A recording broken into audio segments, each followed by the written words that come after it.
Salam uşaqlar. Arximed qüvvəsi, Arximed qanunu bölməsinin testlərinə baxırıq. Birinci sual. Cisim küresinə batanda 2 kiloqram kerosin sıxışdırıb çıxarırsa, cismə təsirin Arximed qüvvəsini hesablayın. Biz bilirik ki, cisim maye batdıqda sıxışdırıb çıxardığı mayenin çəkisi ilə Arximed qüvvəsinə bərabərdir. Yəni, bu Arximed qanunundan gələn nəticədir. Onda Arximed qüvvəsi ilə cismin sıxışdırıb çıxardığı mayenin çəkisinə bərabərdir. 20 Newton olacaq. 2 kiloqramı vururuq 10'a. Doğru cavabımız olacaq D-də 20 Newton. D variantı.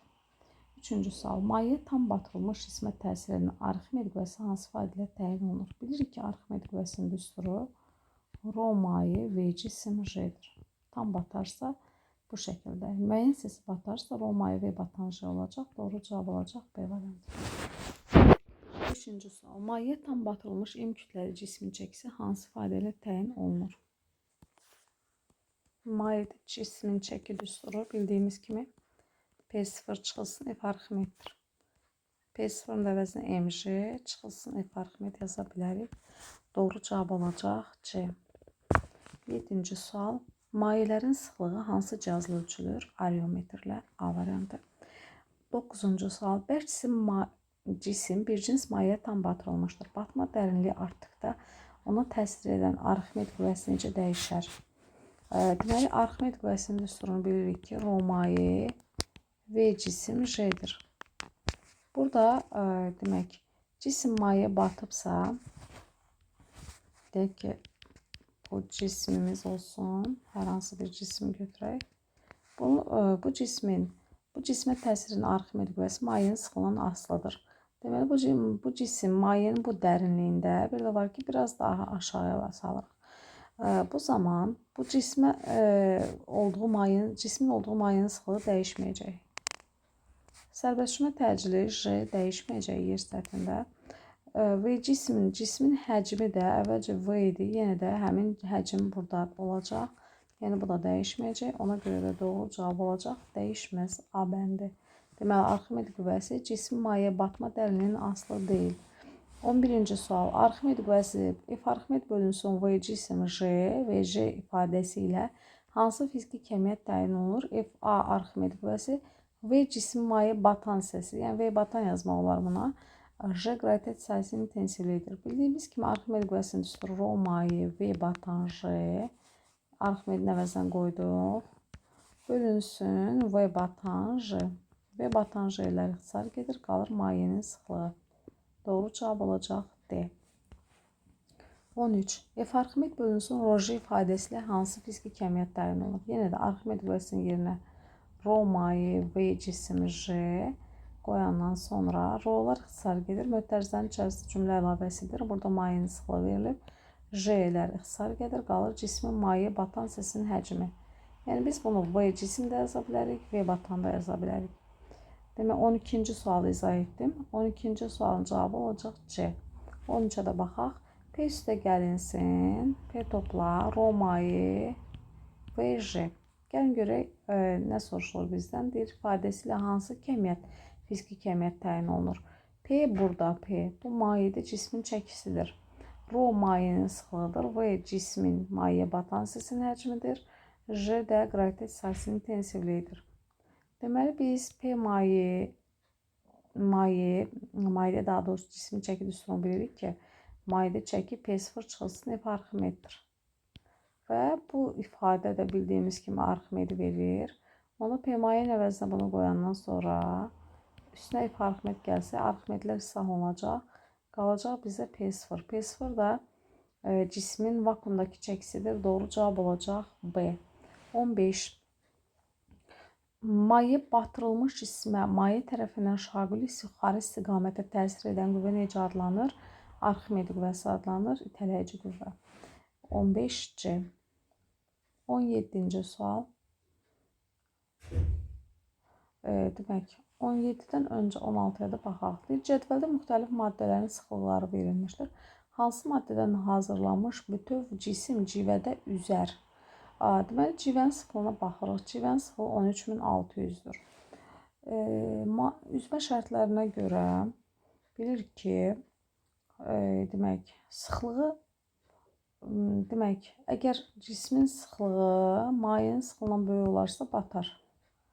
Cismin sıxlığı mayenin sıxlığına bərabər olarsa üzər. Cismin sıxlığı mayenin sıxlığından kiçik olarsa səthə çıxar. Deməli, burada sıxlığı, deməli, civənin sıxlığından kiçik olan maddələr seçmək lazımdır. Qızıl 19300-dür, batacaq. Wolfram 18800-dür, batacaq. Quruşun 11400-dür, deməli bundan kiçikdir. Ona görə də bu üzər. Sonra 8900-dür, üzər, yəni kiçikdir. Bir də bu. Doğru cavab, bir də polad. Deməli, doğru cavab olacaq quruşun, mis və poladdan.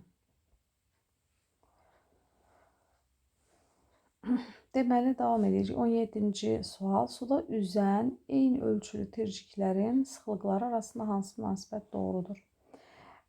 Demək, suda üzən cisimlərdən söhbət gedir. Biz burada onların deməli, sıxlıqlarını cisimlərin maya batma batan hissəsinin həcminə görə müəyyənləşdiririk. Batan hissənin həcmi üstü rho cisim və cisim bölü rho maye olduğunu bilirik. İndi burada tirciklərin sıxlıqları, cisimlərin sıxlığı, rho cisim batan hissənin həcmi ilə düz asılıdır. Eyni ölçülü tirciklər olduğuna görə V-ni sabit götürürəm. Eyni mayenin daxilindədir, bunu da sabit götürürəm. Deməli, batan hissənin həcmi cismin sıxlığı ilə düz asılıdır. Onda ən böyük, ən çox batan, bütöv batan üçüncüdür. Deməli, rho 3 böyüdür rho 2 və bu sıralama ilə gedirik. Rho 3 böyüdür rho 2 böyüdür rho 1 və yaxud da rho 1 kiçikdir rho 2 kiçikdir rho 3. Doğru cavab olacaq. Demək, 17 D bəndi. 19.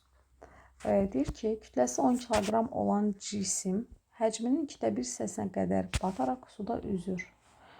Cismə təsirin Arximed qüvvəsini tapın. Biz bilirdik ki, nə zamana qədər cisim mayedə batır? Arximed qüvvəsi ağırlıq qüvvəsini tarazlaşdırana qədər, yəni bir-birinə bərabər olana qədər. Üzür dedikdə, onda Arximedi MJ-yə bərabər götürürük, onu ona vururuq, eləyəcək 100 Newton. Doğru cavab olacaq A. 19A. 21. Cismin sıxlığı mayenin sıxlığından 3 dəfə kiçik olarsa. Deməli, rho cisim 3 dəfə kiçikdir rho mayedən. Yazıram, rho cisim bərabərdir rho maye bölü 3. Onun həcminin hansı hissəsi mayəyə batar? V batan bərabərdir sual. Biz batan hissənin həcmini sorun bayaq yazmışdıq. Rho cisim, V cisim bölü rho maye. Rho cismin əvəzinə və ya rho mayeni buradan tapıb yerinə 3 rho cisim qoysaq. 3 rho cisim. Burada yazıram rho cisim və cisim. Rho cisimlər ixtisar olunur. Qalır V cisim bölü 3 və yaxud da ki 3/1 V cisim yazmaq olar. Deməli, doğru cavab olacaq A bəndi. Sonra 23. Suda üzən cismin həcminin 4/1 hissəsi suya batmışdır. Deməli, batan 4/3-üdür cismin. Biz gedirik cismin sıxlığını tapmağa. Deməli, rho cisim bərabərdir sual. Bayaqki düsturu yenə də yazırıq. V batan bərabərdir. Bura nə iştirak qoymuşam, buna ehtiyac yoxdur.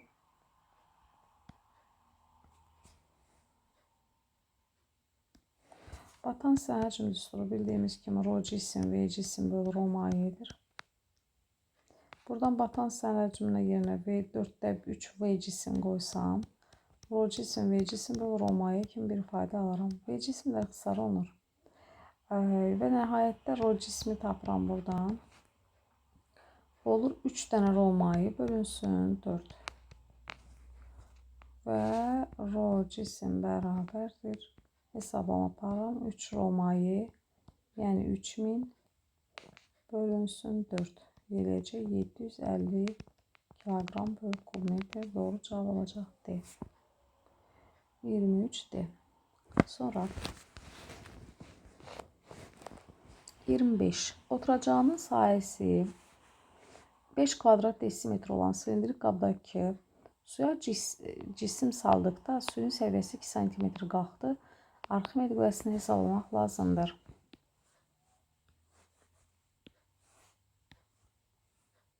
Deməli, burada belə bir şəkil çəkdim. Qırmızı ilə işarələdiyim bu cisimdir. Cismi salmışıq mayəyə. Mayənin səviyyəsi əvvəlcə, bax, bu xətt idi. Gəlin yaşılla göstərim. Bax, birinci buraydı mayənin səviyyəsi. Sonra ikinci bu səviyyə oldu.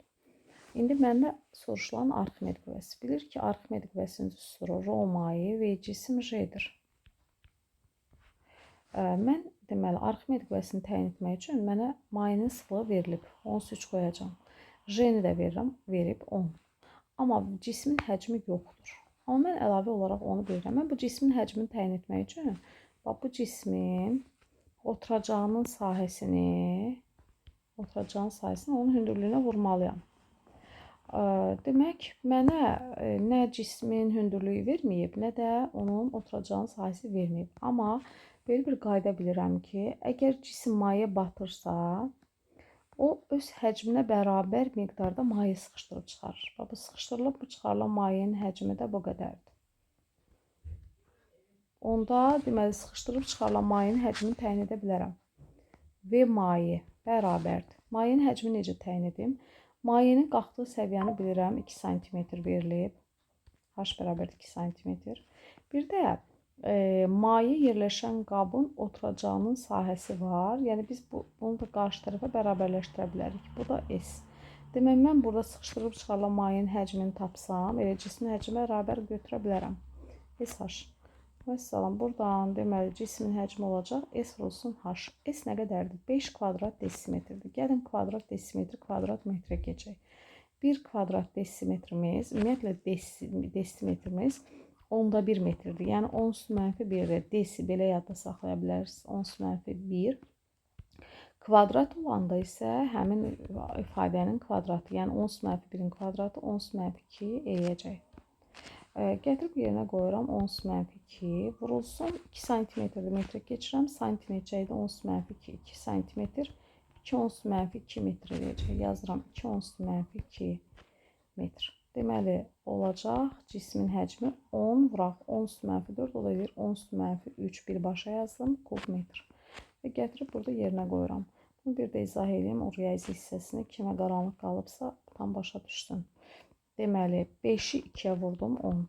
10-u 10^-2, 10^-2, 10^-2-yə vurulanda üstlər toplanır, -4 eləyir.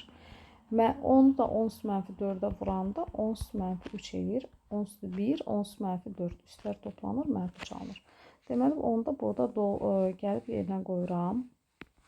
Rho maye 10^3, V cismi aldım 10^3, J-ni də aldım 10. Daha doğrusu verib 10. Deməli, cavabımız olacaq 10 Newton A variantı.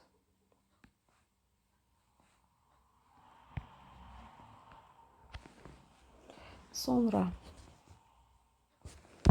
27 ilə davam edirəm. Şərtdə bizə deyilir ki, suda üzən buzun həcminin hansı hissəsi su səthindən yuxarıda qalar? Yəni bizdən batan yox, batmayan hissənin həcmi soruşulur. Bu 5-dir. Bərabərdir sual. Batan hissənin həcmi düsturunu bilirik. V batan bərabərdir. Rho cisim, V cisim bölü rho maye. Ümumiyyətlə, batan hissənin həcmini tapmaq üçün Arximed qüvvəsi mJ bərabərləşdiririk. Nə vaxta qədər cisim mayedə batır? Bu qüvvələr bir-birini tarazlaşdırana qədər. Arximed qüvvəsini yerinə qoyuram. Rho maye, V batan J. M-in yerinə rho cisim, V cisim J. J-də xısar gedir. Buradan da batan hissənin həcmini tapanda olur rho cisim, V cisim bölünsün rho maye. Sonra gətirib yerinə qoyaq. Batan hissənin həcmini təyin edək, sonra da batmayan hissənin həcmini taparıq. Deməli, rho cismin əvəzinə qoyuruq. Rho bizdə cisim buzdur. V cisim bölünsün rho maye. Deməli, buradan alındı ki, 9 hissəsi cismin 9 hissəsi maye batıb. Bunda batmayan hissənin həcmi nə qədərdir? Batmayan hissənin həcmini tapmaq üçün cismin ümumi həcmindən Batan hissənin həcmi çıxılır. Cismin ümumi həcmi V cisim 1 tam. Ondan da çıxıram 10-9 V cismi alınır 10-1. Doğru cavab olacaq D. Sonra 29-cu sual. Deyir ki, içərisində maye olan qab sərbəst düşür. Mayedə üzən M kütləli cismə təsir edən Arximed qüvvəsini hesablayın. Demək, burada sərbəst düşür deyə, sərbəst düşmədir və mayedə üzən M kütləli cismə təsir edən Arximed qüvvəsini hesablayın. Deməli, həmin o cism sərbəst düşdüyü üçün o Arximed qüvvəsi 0 olacaq. Ümumiyyətlə, sərbəst düşdüyünü biraz isbatlaya da bilərik. Demək, cisim maye olan qab sərbəst düşür. Biz Newtonun ikinci qanunu yazsaq, A bərabər bilir ki, F vəzləyici böl M-dir. Bu qab sərbəst düşürsə, cisim də onunla bərabər hərəkət edir. Bu cismə təsir edir M jağılı qüvvəsi, bir də F Arximed qüvvəsi. Bu cisim aşağı düşür. Newtonun ikinci qanuna görə yaza bilərik ki, mj çıxılsın F Arximed bölünsün M və buradan F Arximedi taparıq. Olacaq necə? F Arximed bərabərdir. Demək, belə yazaq da MA bərabərdir mj çıx F Arximed. Buradan F Arximedi tapanda keçir F Arximedi bu tərəfə alınacaq. Yəni, bərabərliyin soluna sağındakı müsbət kimi qalacaq. mj çıxılsın MA alınacaq. Sərbləşmədə də bilirik ki, AJ-yə bərabərdir. A-nın yerinə J qoysaq, deməli, Arximed qüvvəsi sıfırlanacaq. Yəni, burada belə isbat vermək olar. Sonra 31-ci sualla davam edirik. Deyir ki, cismin mayedə çəkisinin ona təsir edən Arximed qüvvəsinə asılı qrafiki verilmişdir. Arximed qüvvəsinin A nöqtəsinə uyğun qiymətini hesablayın. Ümumiyyətlə, mayedə çəkin düsturu P0 çıxılsın F Arximeddir. Fikir verirsiniz, burada demək, arada çıxılsın işarəsi olduğuna görə cismin mayedə çəkisinin Arximeddən asılı qrafiki, Arximed qüvvəsinə asılı qrafiki müəyyən nöqtədən öz aşağı xətt olacaq bu minusa görə. Çünki demək, burada deməli, Arximed qüvvəsi 0 olanda cismin çəkisi, vakuumda çəkisi, yəni P0-a bərabər olur və get-gedə minus işarəsinə, çıxılsın işarəsinə görə azalan bir funksiya verir. İndi baxarıq burada uyğunlaşmağa. Demək, 20 mayedə çəkinin qiyməti 20 olanda, yəni 20 göstərir bu qrafik ona aid daxı. 20-yə uyğun Arximed qüvvəsini düz aşağı gətiririk, olacaq 0. Deməli, Arximed qüvvəsi 0-dır. Gəlin buradan, demək, Arximed qüvvəsini elə artıq, daha doğrusu, həmin 20-yə uyğun. Sadəcə olaraq bizdən A nöqtəsinə uyğun Arximed qüvvəsini soruşur. Biz bu düsturdan istifadə edib cisim vakuumda çəkisini təyin etmiş olaraq buradan P0 tapanda P0 nəyə bərabər olacaq? P maye üstə gələk F Arximed. Yəni, belə bir ifadə alacaq. P0 bərabərdir. Mayedə çəkini 20 götürdüm, Arximed qüvvəsini 0 götürdüm. Deməli, bizim cismimizin vakuumda çəkisi ilə 20 Newtona bərabərdir. Və sonra gətirib A nöqtəsi üçün də təyin etmək olar. A nöqtəsi üçün də yazsam, deməli, A nöqtəsinə uyğun cismin mayedə çəkisi nə qədərdir? Demək, gəlin Arximed qüvvəsini tapaq. P maye bərabərdir, bilirik ki, P0 çıxıb Arximeddir. Başqa yolda var, sadəcə hələ ki, bunu izah edirəm. F Arximedi buradan tapanda olur P0 çıxılsın P maye. P0 tapdıq ki, bu cisim 20 Newton çəkiyə malikdir. 20 çıxılsın. A nöqtəsinə uyğun mayedə çəki neçədir? 0-dır. O eləyəcək 20 Newton. Mən bunu niyə belə izah verdim? Ona görə ki, burada bəzən şagirdlər bu 20-yə uyğun, mayedə çəkinin 20 nöqtəsinə uyğun Arximed qüvvəsini seçə bilmirlər. Yəni, 20-yə uyğun Arximed qüvvəsi 0-dır. A nöqtəsinə uyğun Arximed qüvvəsini bilmirik, amma mayedə çəki ona uyğun 0-dır. Yəni, burada diqqətli olun qrafiklərə. Demək ki, məsələn, biz 15 götürsək, 15, mayedə çəki 15 olanda Arximed qüvvəsi ona uyğun 5-dir. 10 olanda ona uyğun Arximed qüvvəsi 10-dur. Yəni, biz buradan da P0 təyin edə bilərdik. 15 üstə gəl 5, 20, 10 üstə gəl 10, 20, 0 üstə gəl neçə? 20 eləyəcək, demək 20-nin özü. A nöqtəsinə uyğun da 20 tapdıq. Doğru cavab verildi. Sonra 33-cü sual. 33-cü sualda deyir ki, Arximed qüvvəsinin cismin mayeyə batan hissəsindən asılı qrafiki rho maye V batan J düsturuna əsasən deyə bilərik ki, rho maye sabit J sabit, F Arximed V batandan düz asılıdır. Doğru cavab Y olacaq. Davam edirik. Kub formalı eyni bir cisim birinci və ikinci mayələrin səthində üzür. Bu birinci maye, bu isə ikinci maye. Hansı mülahizə doğru deyil? 1. Cismin sıxlığı hər iki mayenin sıxlığından kiçikdir. Demək, bu cismin sıxlığı hər iki mayenin sıxlığından kiçik olsaydı, daha doğrusu kiçikdir. Bizdən doğru deyil variant axtarır. Biz baxırıq, doğru olmayan axtarırıq. Burada deməli cismin sıxlığı hər iki mayenin sıxlığından kiçikdir. Bu doğru variantdır. Çünki cisim mayenin səthinə çıxır. Demək, ona görə də biri seçmirik. Amma bizə yanlış variant lazımdır. Doğru olmayan. Biri çıxdıq. Birinci mayenin sıxlığı ikinci mayenin sıxlığından kiçikdir. Birinci mayenin sıxlığı ikinci mayenin sıxlığından kiçikdir.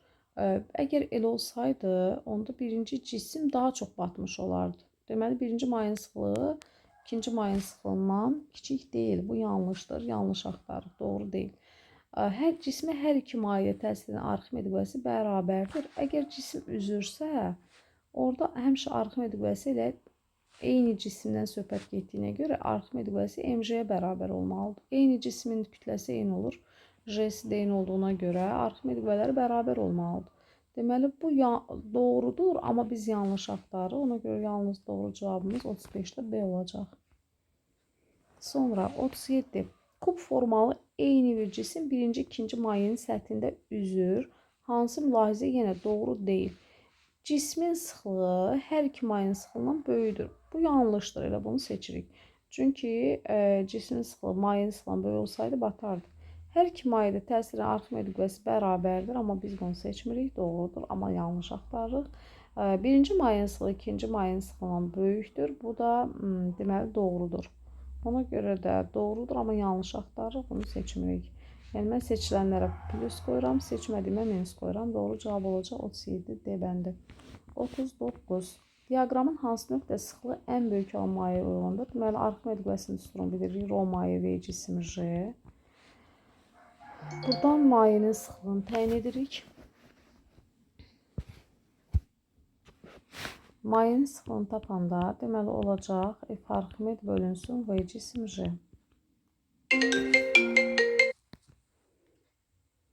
Deməli, burada mayenin bizdən soruşulan sıxlığı ən böyük olan maye, sıxlığı ən böyük olan maye olması üçün Arximed qüvvəsi ilə düz asılı olduğuna görə Arximed qüvvəsi ən böyük, cismin həcmi ilə tərs asılı olduğuna görə cismin həcmi ən kiçik variantını seçmək lazımdır. Demək, baxıram burada Arximed qüvvəsinin böyük qiymətlərini axtarıram. Arximed qüvvəsinin böyükləri oxa yaxındır, Arximedə aid, yəni böyük əməliyyatlar həqiqətən yuxarı qalxdıqca 1, 2, 3, 4, 5, 6 və s. yuxarı qalxdıqca qiymətlər artır. Deməli, 1 və 2 ən böyük qiymətlər uyğundur. 1-i seçirik. Ona uyğundur 2. Cismin həcmi isə, həcm xətti, yəni x apsis oxudur. Yəni x oxudur riyaziyyatda bildiyiniz. Ən kiçik qiymətlər 0-a yaxın qiymətlərdir. 0-a yaxın qiymətlərin üstündə 5 durur, bir də 1. Deməli, bunların ikisinin kəsişməsini götürürük. Doğru cavab olacaq 1, yəni 39 B bəndi. Sonra 41. Deməli, deyir ki, bir cins maye daxilində radiusu R olan kürəyə təsirin Arximed qüvvəsi F olarsa, həmin maye daxilində radiusu R bölü 2 olan kürəyə təsirin Arximed qüvvəsi nəyə bərabər olar? Bilir ki, Arximed qüvvəsinin düsturu rho maye V cisim J'dir. Rho maye V cismi burada açırıq.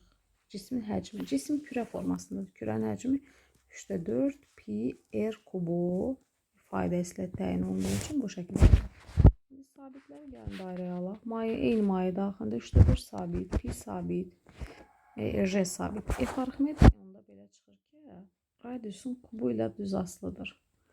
Demək, radiusu R olana əgər uyğun F-dirsə, radiusu R bölü 2 olana, yəni radius 2 dəfə azalırsa, Arximed qüvvəsi 2-nin kubu, yəni r bölü 2-nin kubu qədər, yəni r bölü 8 olacaq.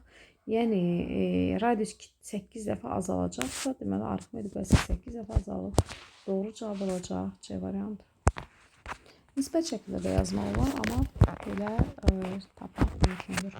43, 42, 43-nə oxşardır. Yəni 42-ni izah etmirəm. 43 izah edirəm. Deməli, iplərin gərilmə qüvvəsi sıfırdan fərqli olarsa, mayedə tarazlıqda olan A və B kürələri üçün oxşar fərqli cəhətləri Euler-Venn diaqramında qeyd edin. Deməli, burada baxırıq nəyə? A cisminə təsir edən qüvvələri çəkirəm. MJ ağırlıq qüvvəsi, ipin gərilmə qüvvəsi, bu da sıfırdan fərqlidir, yəni var. Tarazlıqda olan A və B kürələri üçün bir də maye daxilində olduğu üçün buna itələyici Arximed qüvvəsi təsir göstərir. Gəlin yazaq. Birinci A cismi üçün yazaq. A cismi üçün yazıram. A.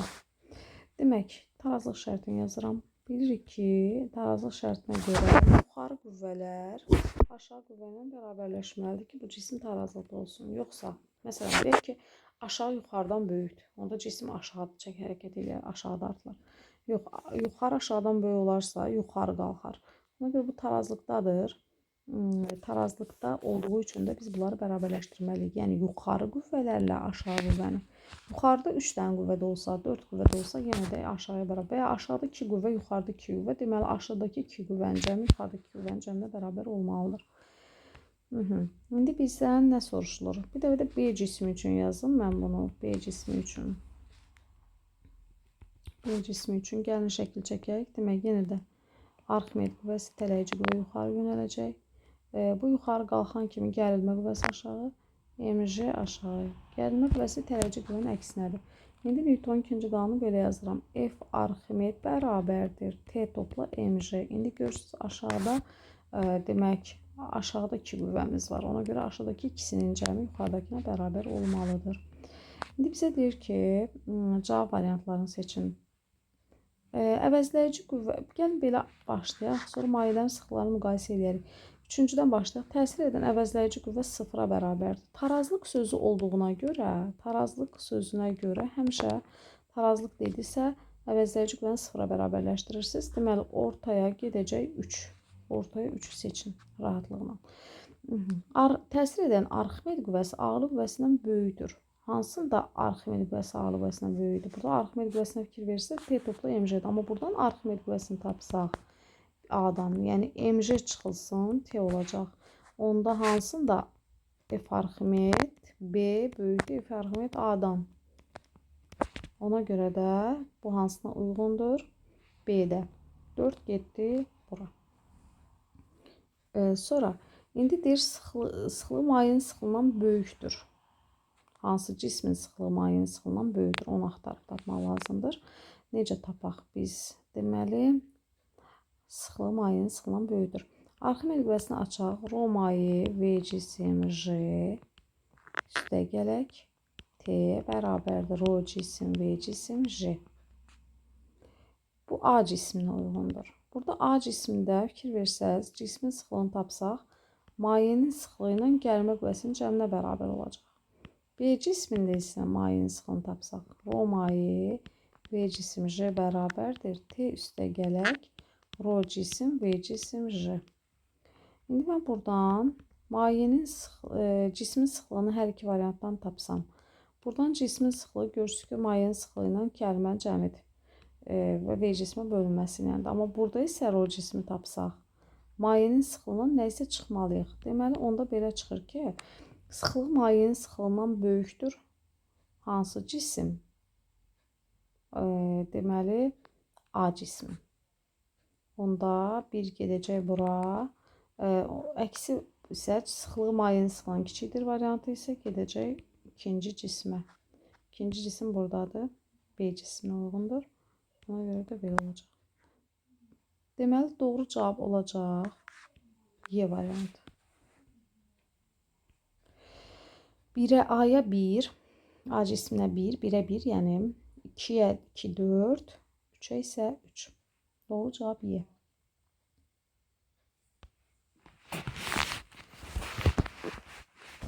Burada 40 deməli neçə idi? 45-ə baxırıq. Eyni bir cisim şəkil A-da ρ1 sıxlıqlı, şəkil B-də isə ρ2 sıxlıqlı mayedə tarazlıqdadır. Yenə də tarazlıq halı var. Tarazlıqdadırsa, deməli buna təsir edən M1J Arximedlə bərabərdir. İkinci cismə də həmçinin M2J Arximed qüvvəsinə bərabərdir. Yazıram. M1J bərabərdir F Arximed. M1'i açıram. ρ1 deməli cisim və cisim götürə bilərəm də. ρ1 V1J bərabərdir. Arximed qüvvəsinin üstü ρ mayi V batan J. Birinci hissədə cismin mayeyə tam batmadığını müşahidə edirik. İkinci hissədə ikinci cisim isə tam batıb mayeyə. Biz də batan hissənin həcm düsturunu bilirik ki, ρ cisim V cisim bölü ρ mayedir. Deməli, mayenin sıxlığı cismin sıxlığından böyükdür. Burada birinci cisim də böyükdür ki, görürsünüz, cisim batan hissəsinin həcmi azdır. Mayenin sıxlığı da batan hissənin həcmindən tərs asılıdır. Ona görə də 1-ə 1. Mayenin sıxlığı cismin sıxlığına bərabərdir. Burada bərabərdir, çünki elə batan hissənin həcmi V cisimə bərabərdir. Bunlar V cisimlər gedəndə qalır. ρ cisim bərabərdir ρ mayeyə. Bunu belə yazıram. Deməli 2-yə getdi. Cismə təsirin Arximed qüvvəsi ağırlıq qüvvəsinə bərabər. Tarazlıqdadırsa demişdik ki, həmişə bərabər götürürük. 3 gedir bura. Cismin mayedə çəkisi 0-dır. Bəli, bu da ortaya gedəcək. Çünki mayedə çəkinin düsturu P0 çıxıb Arximeddir. Tarazlıqdadırsa demək, tarazlıqdadırsa bunlar bir-birinə bərabər götürüləcək. P0 Arximedə bərabər götürüləcək. Və nəticədə mayedə çəkidə 0-a bərabər olacaq. Burada da doğru cavabı gəlin seçək. 1-ə 1, ortaya 3, 4, orada 2. Doğru cavab D bəndi 45-dir. 46-cı sual fərqli sualdır. Gəlin ona da baxaq. Deməli, hər birinin qalınlığı H olan 6 eyni tircik, 6'sı da eynidir. Tircik suda üzür. Üstdəki 2 tirciyi götürsələr, üstdən ikisini götürsək, 2H-ı götürsək, suya batan hissə. Gəlin, batan hissə həcm düsturuna müraciət edək. V batan bölü V cisim, bu da belə yazıram. ρ cisim bölü ρ mayedir.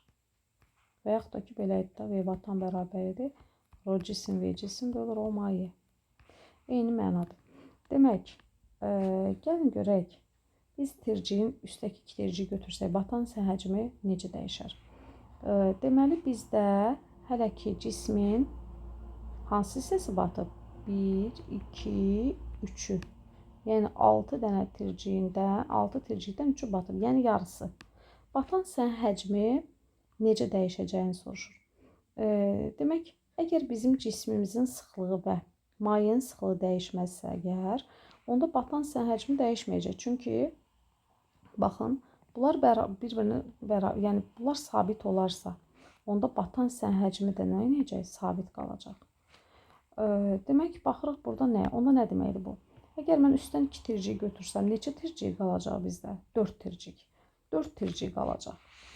Əgər burada 4 tircik qalırsa, yəni belə bir şey olacaq. Onda deməli hansı hissəsi batmalıdır? Yarısı, ikisi kənarda, ikisi içəridə qalmalıdır. Onda belə çıxır ki, bu ifadədən belə nəticəyə gəlmək olar ki, bizdən soruşur ki, göstər suya batan hissənin həcmi necə dəyişir? Əvvəlcə elə bir ki, suyun içərisində 3 dənə cisim var idi, 3H qədər cisim var idi. İndi ikisi qaldı. Onda neçəsi azalıb? Deməli ki, bir dənə H qədər suya batan hissənin həcmi H qədər neyiniyib? Azalıb. Yəni bu elə bir yox olub. Gəlin bunu belə göyərdə, yəni bu belə bir şey olub. Demək, H qədər neyiniyər? Azalar. Doğru cavab olacaq C variantı. Demək, batan hissənin həcminin sabit qalmasından gəldi. 47-ci sual. Bir sıxlığı suyun sıxlığından böyük olan cisim. ρ cisim böyükdür, ρ maye. Cisim suyun daxilində ipdən asılmışdır. Su qabdan bərabər sürətlə boşalır. Suyu buradan boşaltdıqca gərilmə qüvvəsi necə dəyişdiyini soruşur. Demək, gəlin bu cismə təsir edən qüvvələr çəkək. Təbii ki, burada mc ağırlıq qüvvəmiz var, bir də Arximedik qüvvəsi var. Tarazlıq şərtini yazıram. T üstə gələk F Arximed bərabərdir mc. Buradan gərilmə qüvvəsini soruşduğuma görə yazıram mc çıxaq F Arximed. T bərabərdir mc çıxılsın Arximed qüvvəsini açıram. Rho maye V batan J. Əslində birinci halda cisim bütövlükdə maye daxilindədir. Batan hissənin həcmi amma sonra dəyişəcək. Yəni bu suyu buradan açıq buraxdıqca buradan maye azalır. Get-gedə bu səviyyə aşağı düşür. Səviyyə aşağı düşür. Düz bura çatana qədər hələ ki bu batan hissənin həcmi dəyişmədiyinə görə cismin kütləsi onsuz da dəyişmir. J sabit, mayenin sıxlığı təbii ki dəyişmir. Yenə J sabit. Yalnız burada batan hissənin həcminə baxmaq lazımdır. Demək, batan hissənin həcmi hələ ki bütöv cisim batır. Bütövlükdə bura gələnə qədər bir müddət onda gərilmə qüvvəsi sabit qalacaq. Ya A-dır, ya B-dir, ya da Y-dir.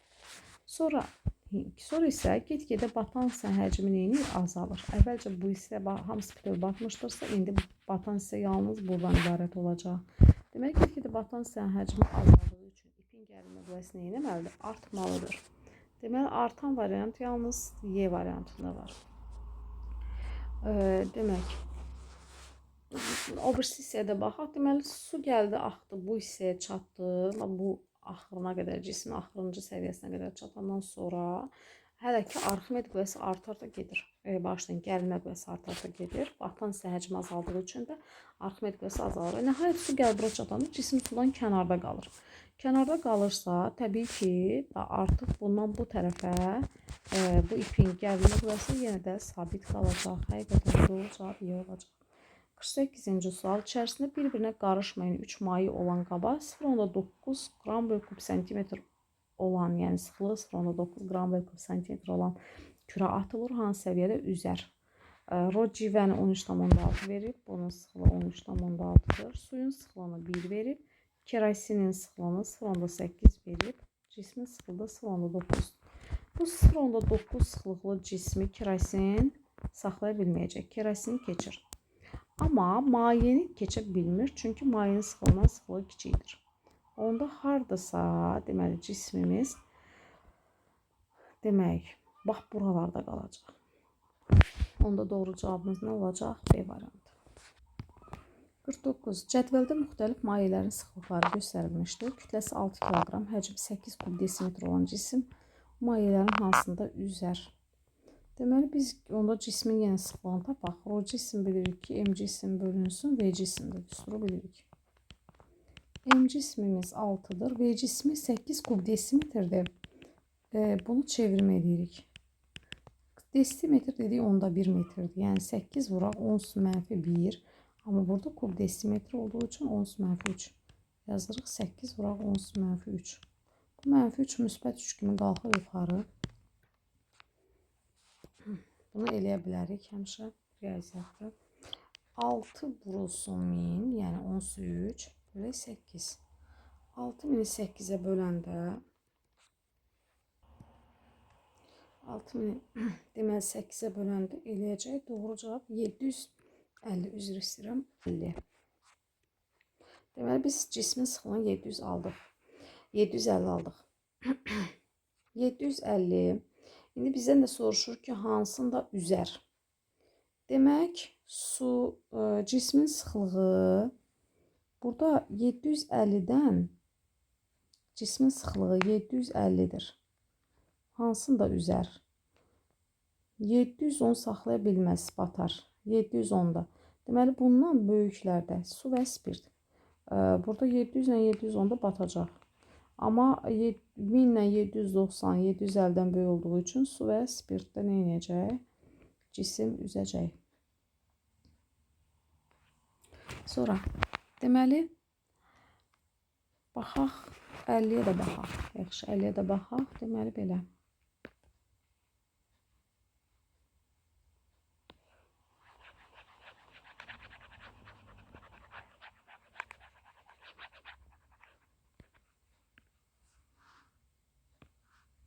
Əllidə bizə deyir ki, kütləsi 40 qram olan cisim mayedə bərabər sürətlə düşür.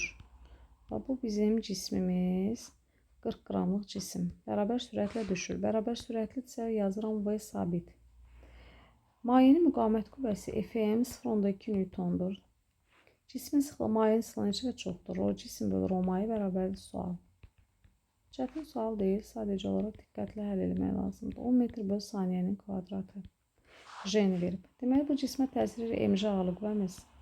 Bir də itələyici Arximed qüvvəsi.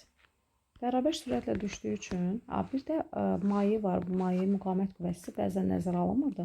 Orada müqavimət qüvvəsi var. Cism aşağı düşürsə, müqavimət qüvvəsi də Arximed qüvvəsi kimi yuxarı yönələcək. Və Newtonun ikinci qanunu, demək, Newtonun ikinci qanunu yazsaq ki, A bərabərdir F vəzləyici bölü M.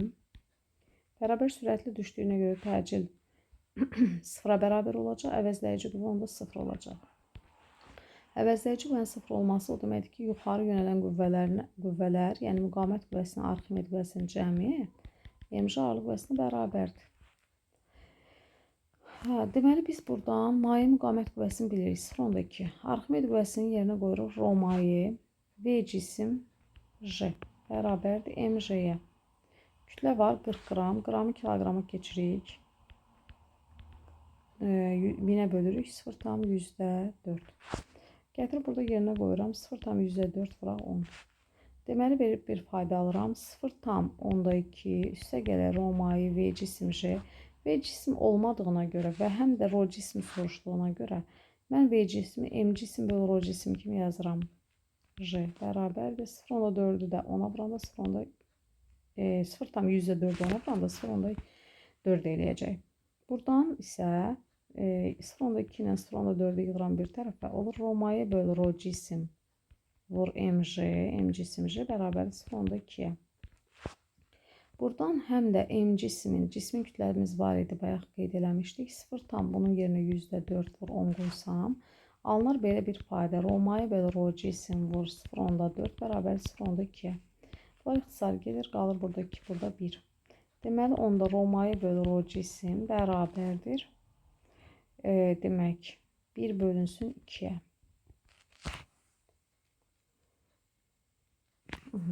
Bizdən isə Rho cismin Rho maye nisbət soruşur. Yəni, tərsi soruşur. Deyir ki, cismin sıxlığı mayenin sıxlığı neçə və çoxdur. Rho cisim onda olacaq ki, Rho maye. Yəni, 2 dəfə çox olacaq. Doğru cavab olacaq A.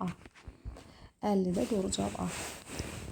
51-ə baxaq. 51 yenidən şəkili burada bərpa eləmək lazımdır. Demək, 51-də nə soruşur? Deyir ki, sistemin tarazlıqda olduğunu bilərək birinci yükün M1 kütləsini hesablayın. Deməli, bunun üçün nə edirik? Sistemin tarazlıqda olduğu məlumdur. Deməli, burada bir M1J ağırlıq qüvvəsi təsir edir. Biz bilirik ki, eynilikdə eyni gərilmə. M1J ilə çəkiriksə, burada da M1J qədər gərilmə yaranır. Burada M1J, burada M1J. Deməli, bu cismi tarazlıqda saxlayır.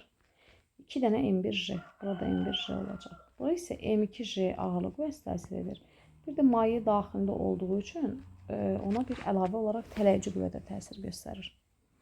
İndi mən burada tarazlıq şərtini yazıram. Burada cismə deməli 2M1J ağırlıq qüvvəsi bu ipdə. Çünki ikisinin cəmi buna bərabər olacaq. Yazıram onda 2M1J topla Arximed bərabərdir M2J-yə. Və burada M2 verilib. Bizdən soruşulan birinci cismin kütləsidir M1 sual.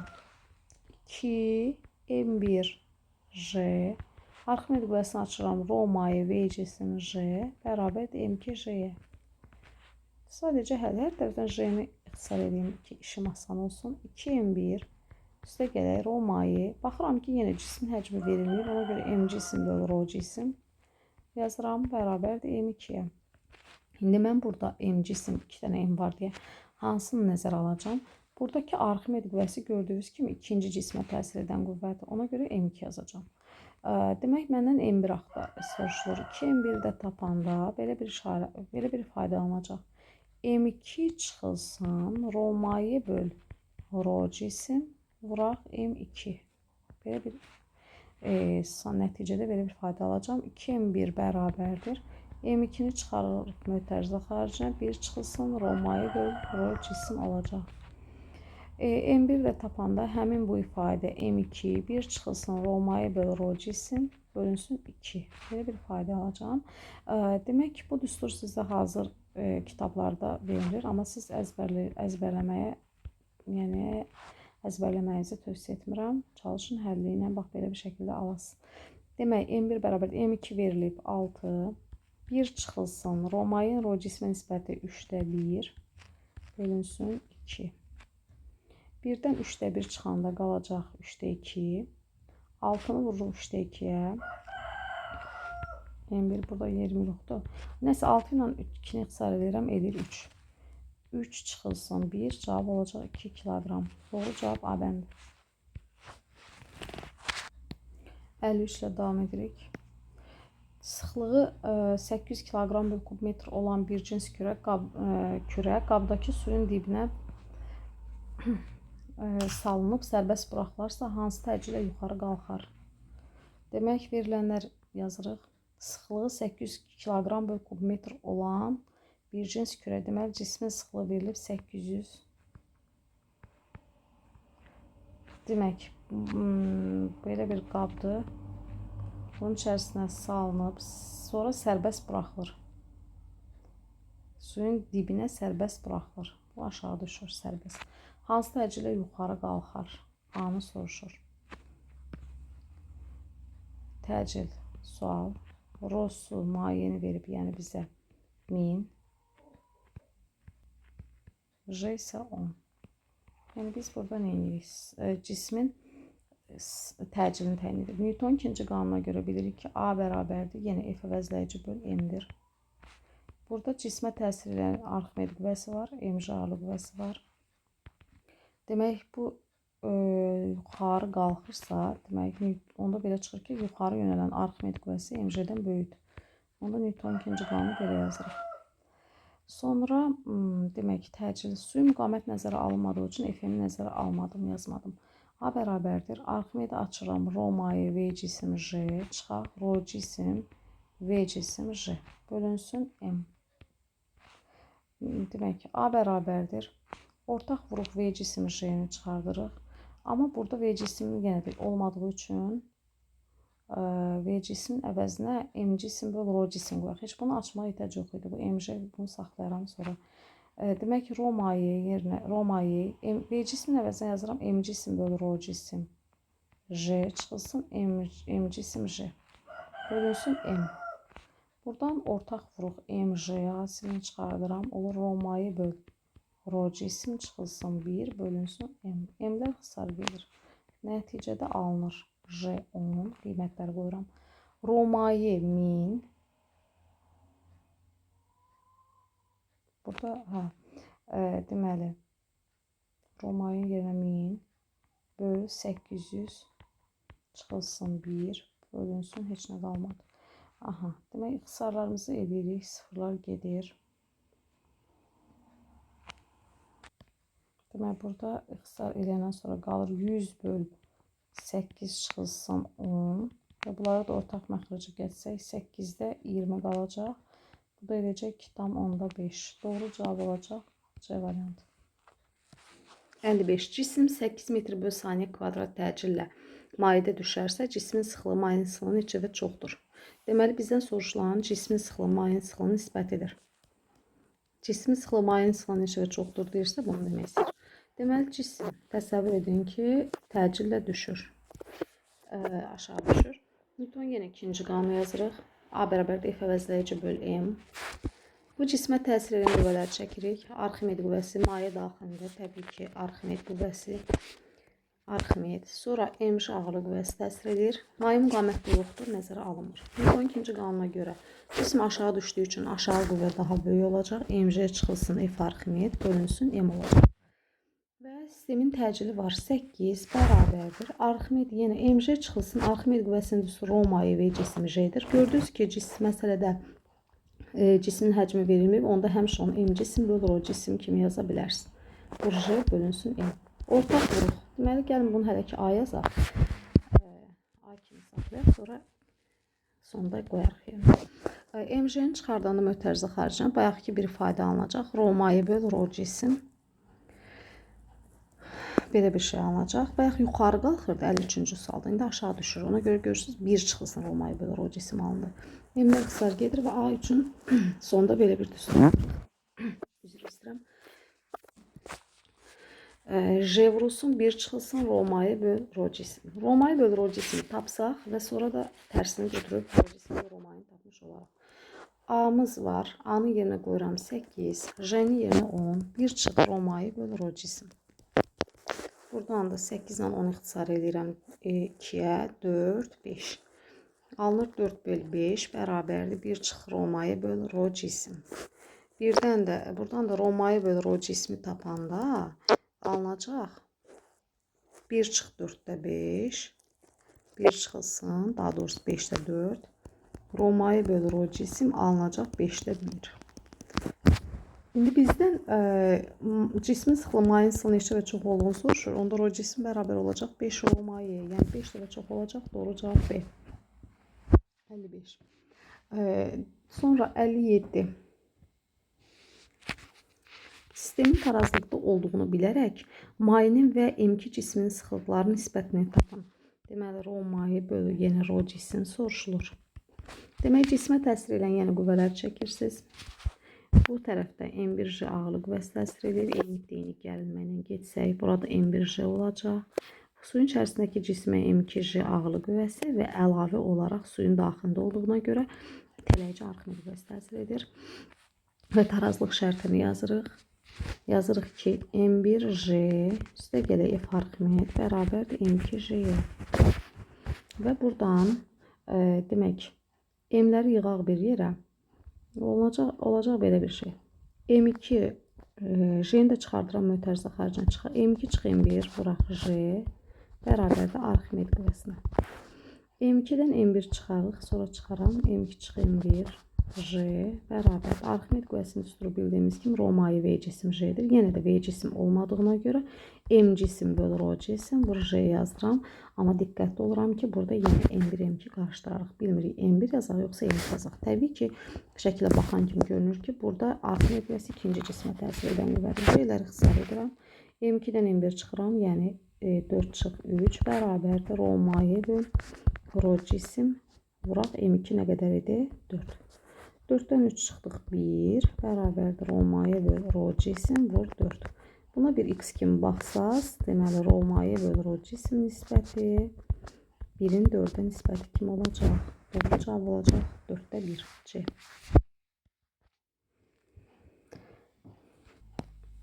$59. Həcmi 0.3 kubmetr olan kürəyə təsirin ağırlıq qüvvəsi deməli 6 kilonewtondur.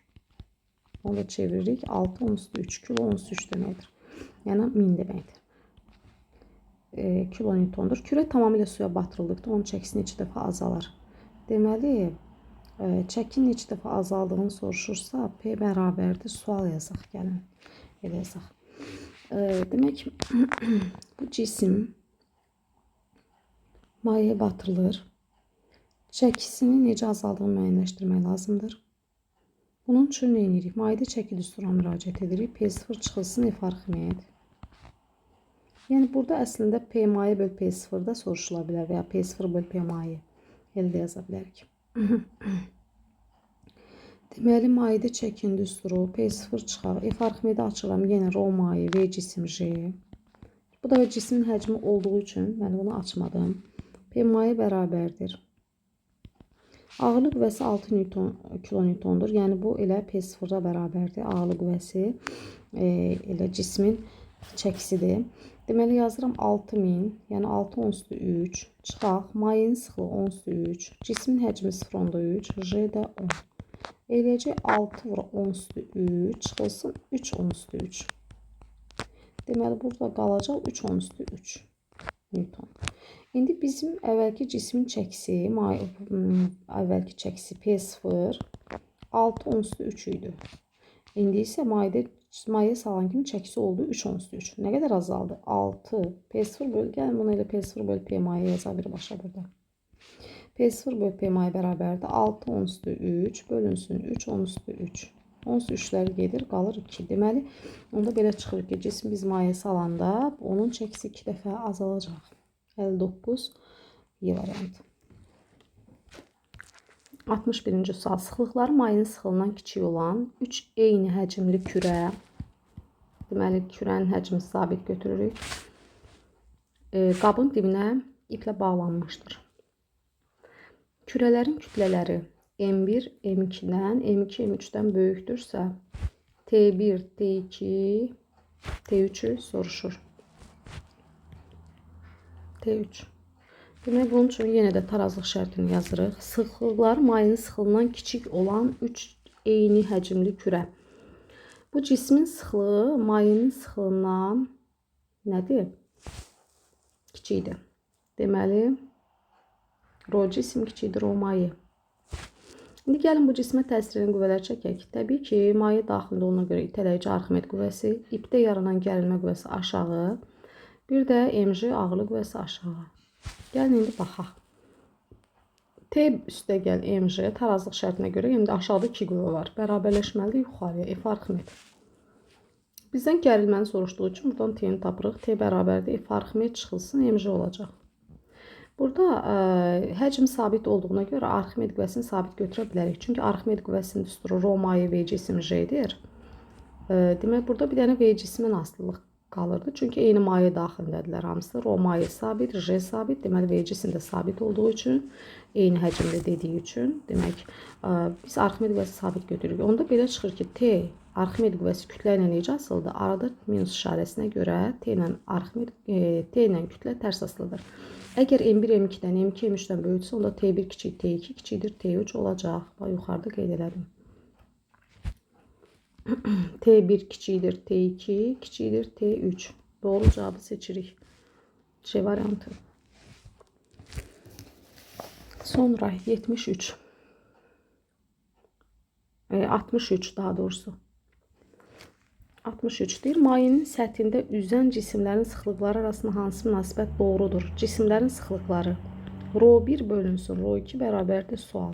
Biz burada baxırıq ki, cismin maye batan hissəsi birincidə demək 2-dən 1 batıb və batan 1. 2-də 1'dir. İkinci cismin isə 1, 2, 3'dən 2'si batıb. 2, onda V batan 2 bərabərdir 3'də 2 V cisim. Biz də bilirik ki, batan hissənin həcm düsturunu bilirik ki, rho cisim, V cisim böl rho mayedir. Maye eyni, bölgülər arası məsafəni eyni verib. Burada cisimlərin sıxlıqlarını istəyir. Batan hissənin həcminin yerinə qiymət qoymaqla rho cisimləri təyin etmək olar. Deməli, burada batan hissənin həcmi, rho cisim. Batan hissənin həcminə yerinə qoysam 2'də 1, məsəl üçün birinciyə qoysam 2'də 1 V cisim bərabərdir. Burada alınacaq rho cisim, V cisim bölü rho maye. Biraz səliqəsiz olur. V cisimlər ixtisar gedəcək. Birinci cisim üçün alacağıq. Rho cisim 1 bərabər alınacaq 2 dənə rho maye. Bir dəfə də rho cisim 2 üçün yazsaq eyni ifadəni. Rho cisim 2 də olacaq. Deməli, bura qoysam 3'də 2 V cisim bərabərdir rho cisim bölü rho maye vur V cisim. Düsturda yerinə qoyuruq sadəcə olaraq. Buradan da rho cismi tapsaq 2 rho maye bölünsün 3 olacaq. Yəni başqa yerlə eləmək olardı bunu. Onda birin rho 2'yə nisbəti bərabər olacaq. 2 rho maye bölünsün 2 rho maye böl 3. Məxrəci qalxır yuxarı, ona görə bunu gedir. İxtisar gedəndən sonra qalır rho 1 böl rho 2 bərabərdir 3'ə. Oradan da alınır ki, rho 1 3 rho 2. Doğru cavab D bəndi. 60 necəyə baxdıq 3'ə. Sonra burada bir diqqətsizliyimiz olmadı. Bir də baxaq. Burada yenidən səliqəni yazın. Burada mexanik olaraq səhv olub. Deməli, rho 1'in rho 2'yə nisbəti bərabərdir. Axtardığımızdır. Deməli, rho 1'in yerinə yazıram. Demək, rho-nu tapanda buradan, rho cismi tapanda V batan rho maye bölünsün V cisim. V batan 1 yazaq. İkinciyə də yazaq. V batan 2 rho maye bölünsün V cisim. Bu V cisim 1, bu da V cisim 2. Cismin ümumi həcmidir də.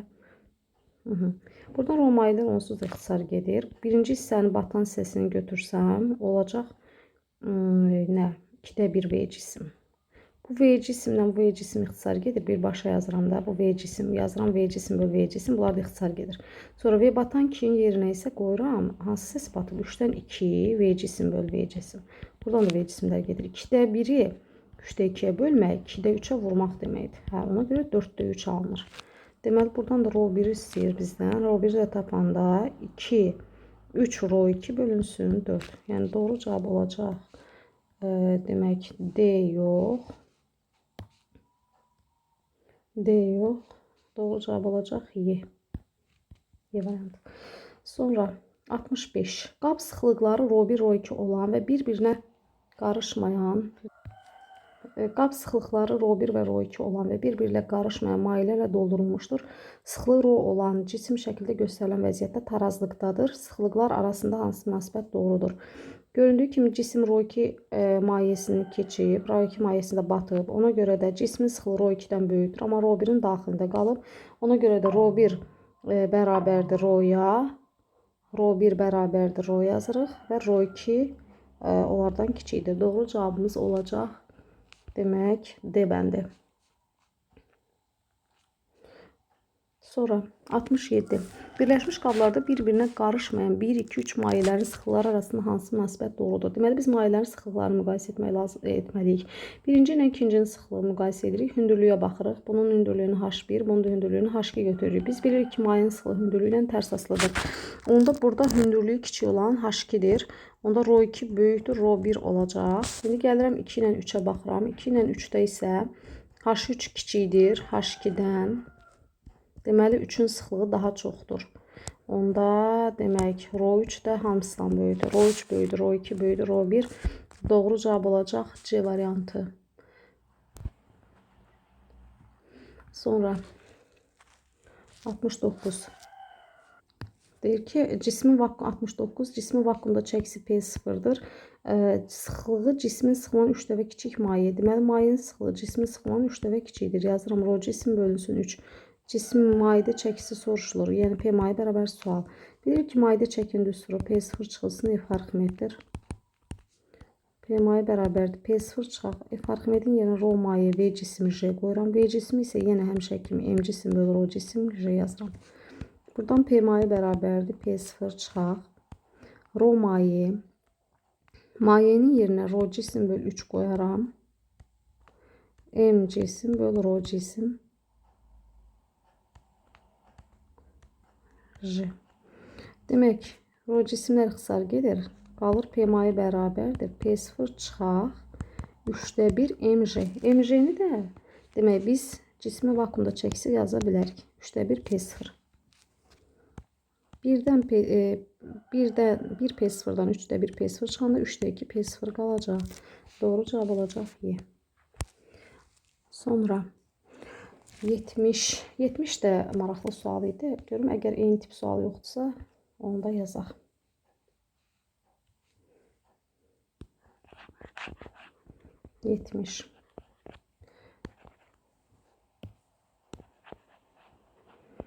Demək, biz burada nə edirik? Bu cismə təsir, mayenin sıxlığı bir cismin sıxlığından 3 dəfə böyükdür. Yazırıq ki, rho maye 3 dənə rho cisimdir. Kütləsi 3 kiloqram olan cisim 3 kiloqramdır. Kürəcəyə 3 kiloqram olan kürəcəyə bağlanmış ipdə yanılan gərilmə qüvvəsi soruşur. Demək, buna təsir edən qüvvələr çəkirik. MJ ağırlıq qüvvəsi, ipin gərilmə qüvvəsi. Bir də maye daxilində itələyici Arximed qüvvəsi var. Tarazlıq şərtini yazırıq. MJ topla F Arximed bərabərdir T-yə. Bizdən elə T gərilməni soruşur. Buradan T-ni yazıram bərabərdir. MJ üstə gəl. Arximed qüvvəsini açıram. Rho maye V cisim J. V cisimi də M cisim bölü rho cisim. Vur J yaza bilərəm. T bərabərdir. Deməli, burada mayenin sıxlığının yerinə 3 dənə demək qoyacağım. 3 rho cisim. Bu şərtdə verilmişdi bizə. 3 rho cisim bölü rho cisim MJ. Bunda belə bir şey alırıq. MJ üstə gələk. Rho cisimlər ixtisar gedir. Qalır MJ topla 3 MJ. Yəni T bərabər 4 MJ-yə. O da bərabərdir. 4, 3, 10, 120 Newton. Burada neysə səhv elədi yaxı. Kütləni 3 kiloqram vermişdi bizə. Bircə saniyə. İnşallah burada böyük bir səhv var. Kobud bir səhv eləmişəm mən. Diqqətsizlikdən. Deməli, MJ-ni yuxarı yönəltmək nə deməkdir bu? Deməli, T gəlmə qüvvəmiz aşağı, MJ ağırlıq qüvvəmiz aşağı, bir də if Arximed yuxarı. Şərt səhv yazmışıq. Bu necə olub ki, mən MJ-ni yuxarı yönəltmişəm. Nəysə, davam edək. Burada video dayanır, problem yaranır. Demək, bir dəqiqə. Yenidən yazıram. Deməli, F Arximed bərabərdir MJ topla T. Buradan T-ni tapırıq. F Arximed çıx MJ. T bərabərdir. F Arximedin yerinə yenə Romayı V cisim J. V cismin əvəzinə M cisim bölür O cisim. J çıx MJ. Demək, T bərabərdir. Burada da veriləni yenə də əyin prinsiplə gedirik. 3 dənə Ro cisim, M cisim J bölünsün Ro cisim çıx MJ. Buradan da alınır. Ro cisimlər ixtisar gedir. 3 MJ çıx MJ. Alınır 2 MJ.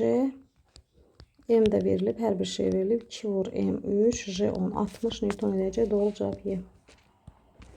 71. Cismin mayenin səthində üzür. Bu cismə sıxlığı 2 dəfə böyük olan digər mayedə təsirin Arximed qüvvəsi və cismin mayeye batan hissəsinin həcmi necə dəyişər? Deməli, maye Arximed qüvvəsini tuturur. O maye V cisim J-dir. Üzür sözü varsa əgər, üzmə şərtinə görə Arximed qüvvəsi ilə MJ-yə bərabərdir.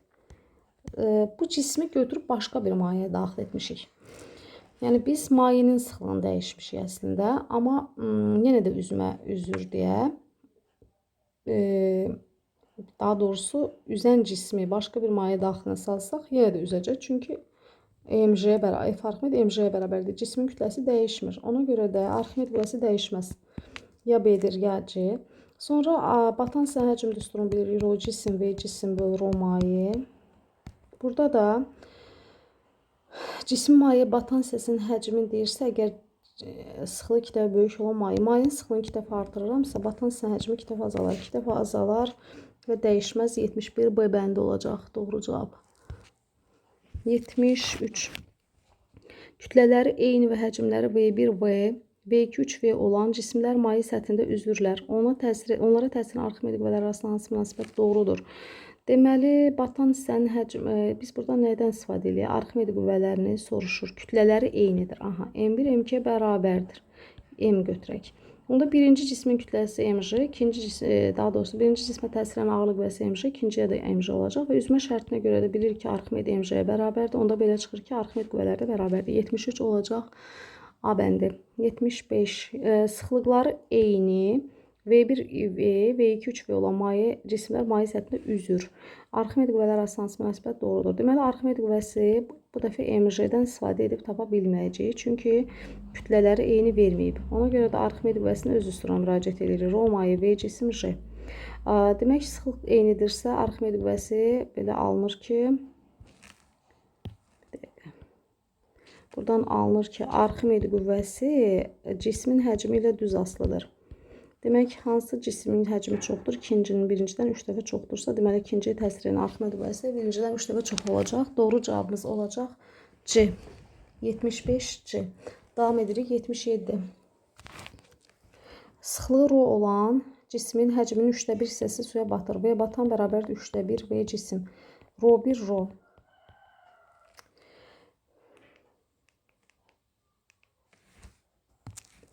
Rho 1 Rho. Rho 2 isə deməli 2 Rho'dur.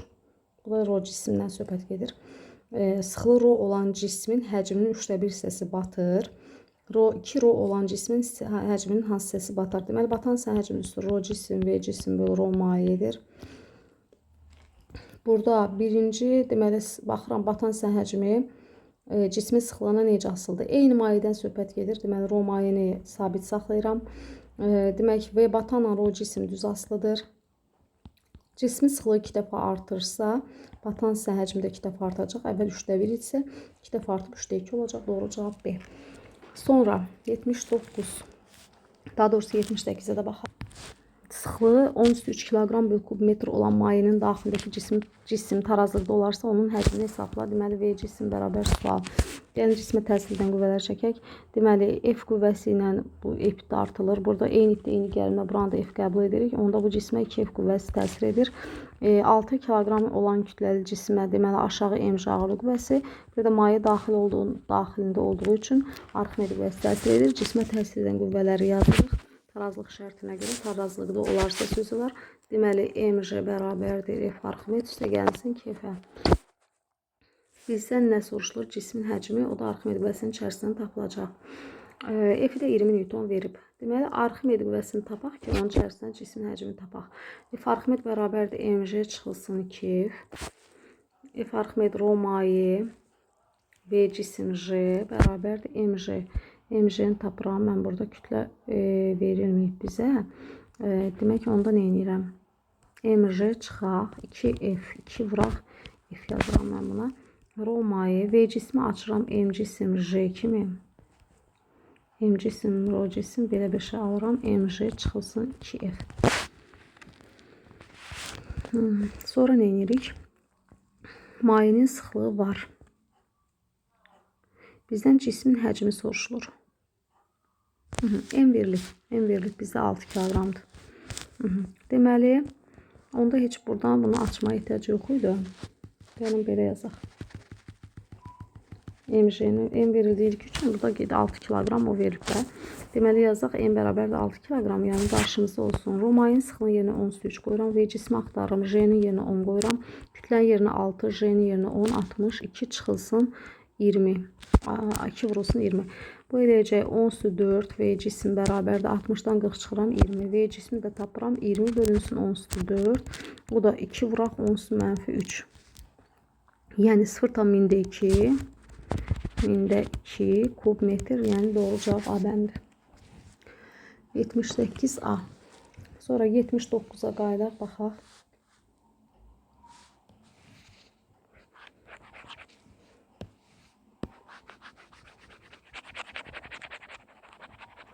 Bizə deyir ki, kütlələri M1 3 kiloqram, M2 2 kiloqram. Deməli, burada M1 30 Newton qüvvə təsir edir, M2 20 Newton aşağı qüvvə təsir edir.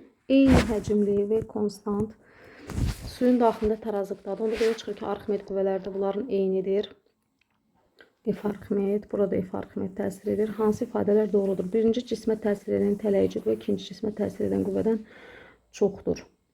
Biz doğru variantları axtarırıq. Deməli, buna da fikir veririk. Dedik ki, cisimlərin həcmləri eynidirsə, Arximed qüvvələri də sabitdir. Ona görə də bir yanlışdır. Birinci cismə təsir edən tələyici qüvvə təsir edən qüvvədən azdır. Bu da yanlışdır. Qüvvələr bərabərdir. 3-ü seçirik. Çünki dedik şərtdə. Sonra birinci ipin gərilmə qüvvəsi ikinci gərilmə qüvvəsindən çoxdur. Tarazlıq şərtini yazaq. Birinci cisim üçün yazıram. T1 isə gələk Arximed bərabərdir 30 Newtona. Buradan T1'i tapıram. 30 çıxılsın F Arximed. Onsuz da Arximed qüvvələri eynidir. İkinci cisim üçün eyni prinsiplə yazıram. T2 üstə gəl F Arximed bərabərdir 20-yə. Buradan da T2-ni tapıram. Gərilmə soruşur. 20 çıxılsın F Arximed. İndi bunlardan eyni ədədləri çıxırsınız. Məsələn, Arximed qüvvəsini 10 götürün. 30-dan 10 çıxanda 20, 20-dən 10 çıxanda deməli 10. Hansı çox olacaq? Təbii ki, birinci ipdəki gərilmə qüvvəsi ikincidən böyük olacaq. Ona görə də doğru cavab seçirik. 3 və deməli 3 və 4. Sonra 80-ə də baxaq. Bir cisim maye daxilində olan və bərk cisimdən hazırlanmış kub bir vəziyyətdən iki vəziyyətinə gətirildikdə hansı ifadələr doğrudur? Kuba təsir edən Arximed qüvvəsi artır. Bu yanlışdır. Çünki Arximed qüvvəsi cismin maye batan hissəsinin həcmindən asılıdır. Yəni ya 1-də olsun, ya 2-də olsun, fərqi yoxdur. Arximed qüvvəsi dəyişməyəcək. Ona görə də 3 doğrudur. 3'ü seçirik. Mayenin kubun üst səthinə göstərdiyi təzyiq qüvvəsi artar. Mayenin kubun üst səthinə göstərdiyi 1-dən 2-yə gətirmişəmsə, üst səthdə göstərilən təzyiq qüvvəsi FT P vurulsun ST rho J H S. Demək, hündürlüyə baxırıq. Onda demək 1-dən 2-yə gətirən kimi hündürlük artdı. Bu H1 idi, əvvəlki hündürlük. Sonra H2 oldu. Suyun səviyyəsi hündürlüyü artdığı üçün, səthdən olan hündürlüyü artdığı üçün təzyiq qüvvəsi də necə artacaq? Deməli, doğru cavab 3 və 4-dür. Bunlar isə yanlışdır. 81 eyni sualdır. 82. 82'ye də baxaq. Deyir, mayelərdə tarazlıqda olan eyni kütləli M sabit cismə təsir edən cisimlər təsvir edilmişdir. Hansı ifadələr doğrudur? Arximed qüvvələri bərabərdir. Biz dedik ki, Arximed qüvvəsi cisim tarazlıqdadırsa, Arximed qüvvəsi MC ağırlıq qüvvəsinə bərabərdir. Biz doğrunu axtarırıq. Deməli, bir doğrudur. Arximed qüvvələri bərabərdir. Sonra bunlar yanlışdır. Çəki sıfıra bərabərdir. Bəli, çəki nədir? Ümumiyyətlə, dayaq vasitəyə göstərilən təsir qüvvəsidir. Bu cisim, bu dayağa, bunun üzərində qabın dibinə, belə deyək də, onun üçün dayaq odur. Heç bir təsir göstərə bilmir. Ona görə də çəkisi sıfıra bərabərdir. 3-də doğrudur. Demək, bir də cisimlərin sıxlıqları eynidir. Yanlışdır bu. Çünki burada batan hissənin həcmindən asılıdır. V batan bərabərdir. O cisim, V cisim bölür. O mayəyə görə müqayisə edirsiniz. Ona görə də 1 ilə 2-nin batan hissəsinin həcmi bütöv, cisim bütöv batdığı üçün bunların sıxlıqları bərabərdir. O1, O2 bərabərdir. Amma bir üçüncü cismin isə az hissəsi batıb. Yəni, ona görə də batan hissənin həcmi az olduğu üçün birinci cismin sıxlığı, üçüncü cismin sıxlığı da onlardan az olacaq. Deməli, ρ1 ρ2 bərabərdir və böyükdür ρ3-dən. Doğru cavabları seçirəm. 1, 3 və 6. 1, 3, 6, 82. Sonra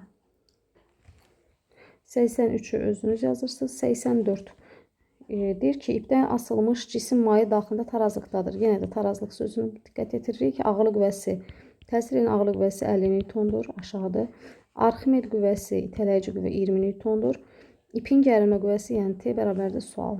T deməli üstəgəl 20 tarazlıq şərtinə görə 50-yə bərabər olmalıdır. T onda 30 newton eləyəcək. Doğru cavab 30 newton. 84 yazdıq. İndi 86-ya baxırıq. Demək ki, Arximed qüvvəsinin cismin maye batan hissəsinin həcminə asılı qrafiki verilmişdir. Mayenin sıxlığı soruşulur. Arximed qüvvəsinin düsturuna müraciət edirik. Rho maye V cisim J'dir. Burada mayenin sıxlığını tapırıq. F Arximed bölünsün V cisim J. Arximed qüvvəsini götürürüz istədiyi rəqəmi 1.8 kilonewton. 13-də yazıram. Burada kilonewtonda diqqət yetirirsiniz. Bölünsün V cisim 1.8-ə uyğun 0.2-dir. 0.2 vur 10. 1.8-dən 0.8 ixtisar gedəndə 9. Bunlar da gedir, ixtisar 900 olacaq cavab. 900 kiloqram bölünsün kub metr 86. 86-cı testin cavabı oldu. Deməli, 88-ə baxaq. Deyir, cismin vakuumda çəkisi mayedə çəkisindən 1.5 dəfə çoxdur. Rho cisim bərabər sual. Deməli, mayedə çəkin düsturuna müraciət edirik. P0 çıxısını F Arximeddir. P0-ın əvəzinə daha doğrusu gəlin P mayeni buradan tapıb yerinə qoyaq. P mayeni buradan tapsaq P0 böl 1.5 bərabərdir. P0 çıxısını F Arximed. F Arximeddə açıram. Rho maye V cisim J. V cismi M cisim böl Rho cisim kimi yazın. Əgər cismin həcmi verilmirsə, həmişə çalışın belə yazın. M cisim J də P0 verir. Onda hər tərəfi P0-a bölə bilərəm. 1.5 bərabərdir. P0 çıxılsın. P0 vurulsun. Vuruqların yerini dəyişəndə demək hasil dəyişmədiyi üçün hər tərəfi P0-a bölək, belə yaza bilərik. Alınan ifadəni yazaq. 1 böl 1.5 bərabərdir. 1 çıxılsın. Rho maye böl Rho cisim. Gətirib indi Rho maye böl Rho cismi tapanda alınır belə bir şey. 1 çıxılsın. 1.5-də 1. Bunu da 1.5 məxrəci kimi göstərsəm, olur Rho maye böl Rho cisim bərabərdir. 1.5'də 1.5 bu biri 1.5 böl 1.5 kimi yazmaq olar. O da eləyir 1.5'də 0.5. İxtisar eləyirik. Qalır 3'də 1. Buradan da cismin sıxlığı soruşulur. Cismin sıxlığı olacaq 3 Rho mayeyə. Yəni cismin sıxlığı 3000 olacaq. Doğru cavab 88'də 3000. Yazıram cavab. 3000 kilogram böl kub metr. Sonra 91. 90 da yazaq. 90 da yazaq. Sonra 91'ə keçək. 90'da nə deyir? Cismin çəkisi vakuumda çəkisindən 3 dəfə azdır. Necə işarə edək? P mayedə çəki bərabərdir P0 böl 3. Rho cisim sual. Eyni sualdır. bayaqki məsələ kimidir. İndi P mayı bərabərdir P0 çıx F Arximedi yazıram. P mayının yerinə P0 bölü 3 çıx bərabərdir P0 çıx F Arximedi açıram. Rho mayı V cisim J. V cismi yazmayın. M cisim bölü Rho cismi yazın. Çünki sizdən cismin sıxlığı istəyir. Bunu da P0 kimi yaza bilərsiniz. Yenə də hər tərəf P0'a bölərsiniz. Qalır 3'də 1 bərabərdir 1 çıxılsın. Rho mayı bölü Rho cisim. Buradan Rho mayı bölü Rho cisim bərabərdir. 1 çıx 3'də 1 eləyir 3'də 2. Buradan da Rho cismi tapırsınız. 3 Rho mayı bölü 2 olacaq. Demək 3 Rho mayı 800 bölü 2. Doğru cavab olacaq 1200 kilogram bölü kubmetr.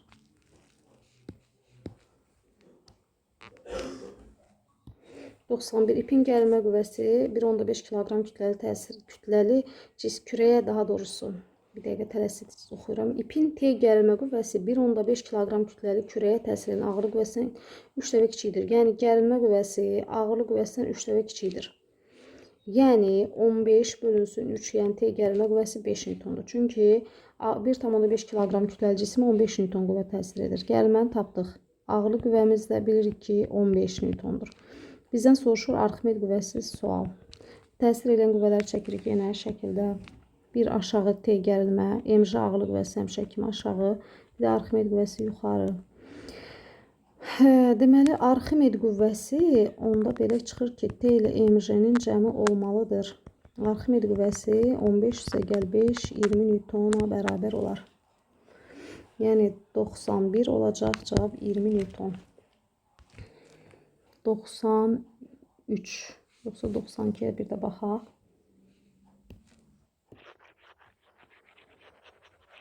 92'ni yazmaq üçün yuxarını siləcəm. Deməli deyir ki, kütləsi 200 qram olan, yəni 0.2 kilogram yerində çevirmə edirsiniz. Metal kürəcik suda şaqili aşağı düşür. Deməli bu metal kürəcik aşağı düşür. Arximed kürəciyə 0.3 Newton Arximed qüvvəsi, yəni yuxarı 0.3 Newton Arximed qüvvəsi təsir edir.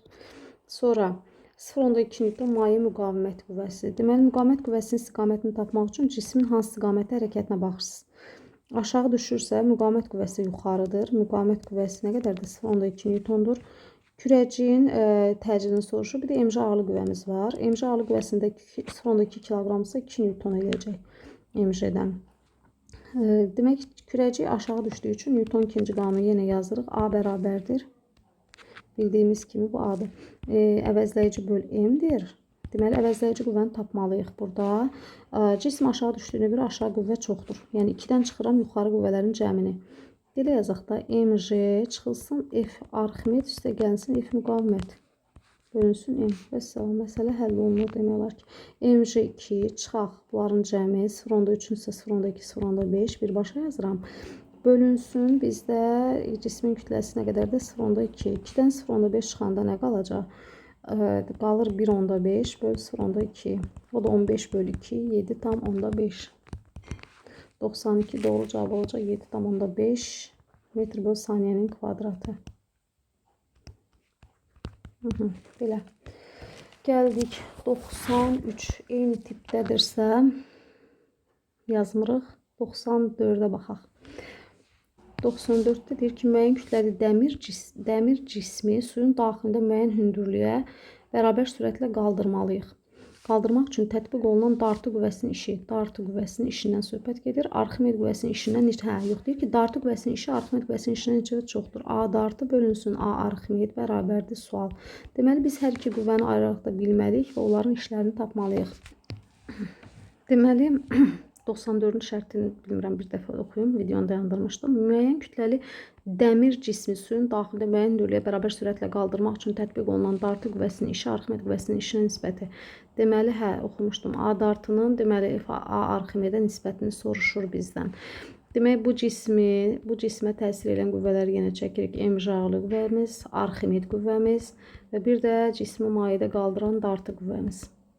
Biz bir dəfə dartı qüvvəsi eyni hündürlüyə qaldıracağıq. Yəni hər iki qüvvənin işləri demək hündürlükləri daha doğrusu qalxacaq. Cismin söhbət cisimdən getdiyinə görə onların qalxdığı hündürlüklər. Deməli, biz bir dəfə dartı qüvvəsini təyin edək, sonra da Arximed qüvvəsini. Deməli, Arximed qüvvəsini asanda demək düsturumuz belədir. Roma'yı V cisim J.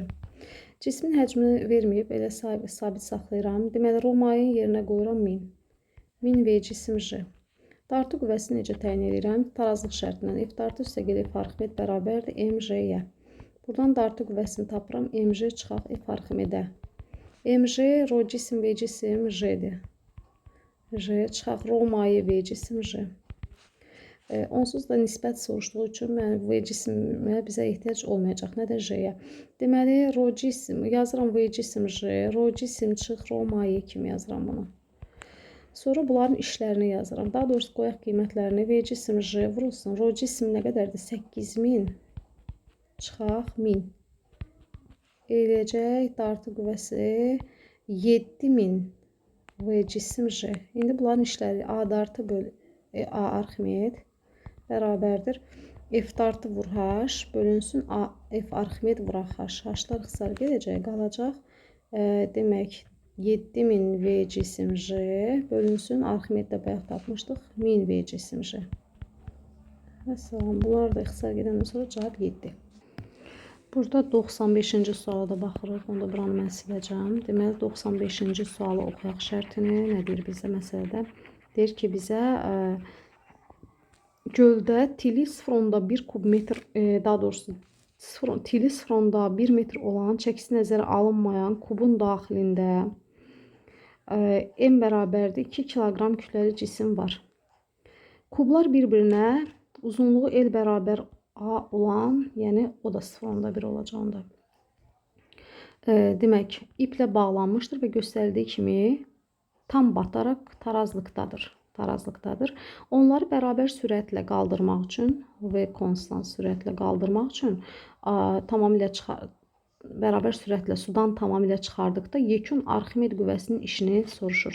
Deməli, biz birinci növbədə bu cisimə təsir edən Arximed qüvvəsini tapmalıyıq. Əgər söhbət burada kubdan gedirsə, onda bütün tərəfləri bərabərdir. Biz birinci tilin həcmini təyin edib, kubun həcmini təyin edə bilərik. 0,1'in kubu olacaq, A kubu. O da eləyir 1000-də 1, 0,1000-də 1. Onu da 10⁻³ yaza bilərik. 10⁻³ kub metr. Eyni şəkildə burada da 0,1 tildir. Deməli, onun da həcmi 0,1 vur 0,1 vur 0,1, yəni 10⁻³ eləyəcək. Buranın da həcmini təyin elədik, buranın da həcmi. İndi gəlin bu cisimlərə təsir edən Arximed qüvvəsini tapaq. Arximed qüvvəsi bilirik ki, Roma'yı V cisim J düsturu ilə təyin olunur. Mayenin sıxlığını verməyib, əslində verməli idi. Mayenin sıxlığını 1000 qəbul edək. Mayenin sıxlığını götürdük 13, cismin həcmi 10⁻³, J də 10. Deməli, Arximed qüvvəsi oldu. Bizdə 13, 10⁻³ ixtisar getdi, qaldı 10. Deməli, bu cismə təsir edən Arximed qüvvəsi 10 Newtondur. 10 Newtondur.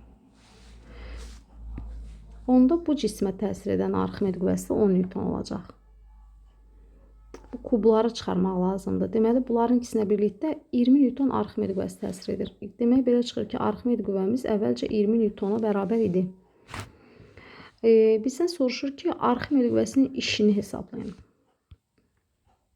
Çıxarmaq üçün. Çıxaran kimi biz bu cismi demək, mayedən çıxarırıqsa, əvvəlcə bu cismə təsir edən Arximed qüvvəsi 20 Newtondur.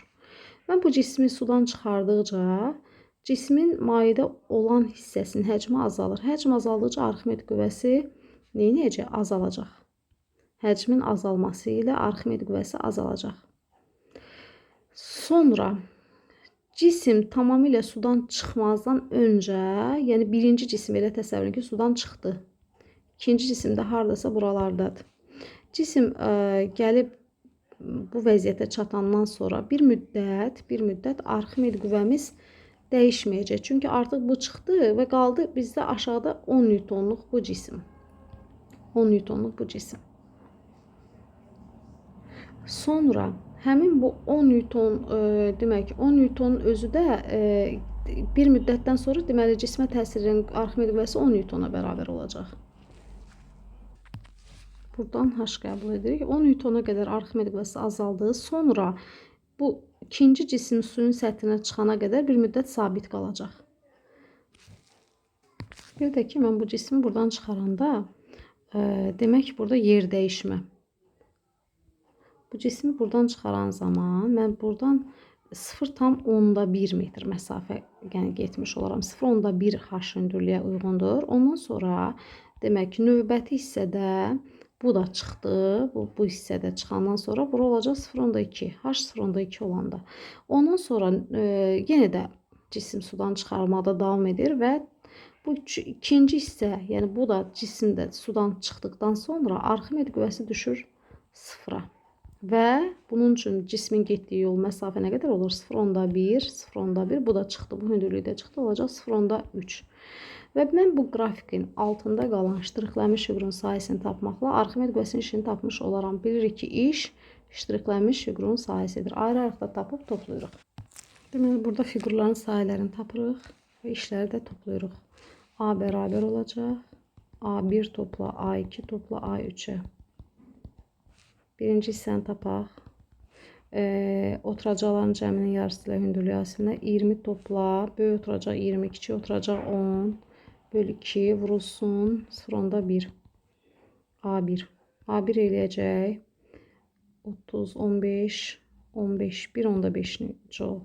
İndi A2-ni tapıram. A2 ikinci hissədir və bu hissənin sahəsini tapıram. 0,1 vuraq 10. Bu eləyəcək 1 joule. A3-ü də tapırıq. 0,2 vurulsun 10 bölü 2. Bu da eləyəcək 0,5 joule.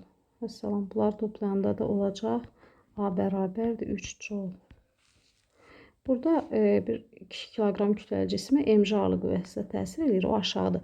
Amma bizə mc ağırlıq qüvvəsi lazım deyil, yəni 20 Newton aşağı qüvvə təsir edir, onu da nəzərə almaq lazımdır. Amma bizdə Arximed qüvvəsinin işi axtarıldığı üçün biz Arximed qüvvəsinə baxdıq. Bir də burada niyə görə F-in H-dan asılını düz xətt çəkdik? Çünki burada deyir, bərabər sürətlə qaldırılır. Bərabər sürətli hərəkət üçün H-ı VT kimi qəbul etsək, onda V sabitdir. Elə ki, H-da bərabər zaman fasiləsində H-da xətti götürmək lazımdır. Onda azalmanı, bax belə ona görə xətti qəbul edirik. Düz xətt kimi belə.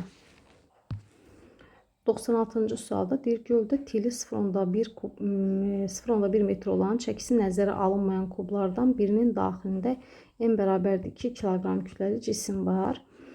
Kublar bir-birinə deməli uzunluğu L bərabərdir A olan, yəni 0,1 metr olan iplə bağlanmışdır və maye tam batmaq və tarazlıqdadır. Onları tamamilə sudan çıxarmaq üçün görülən minimal işi.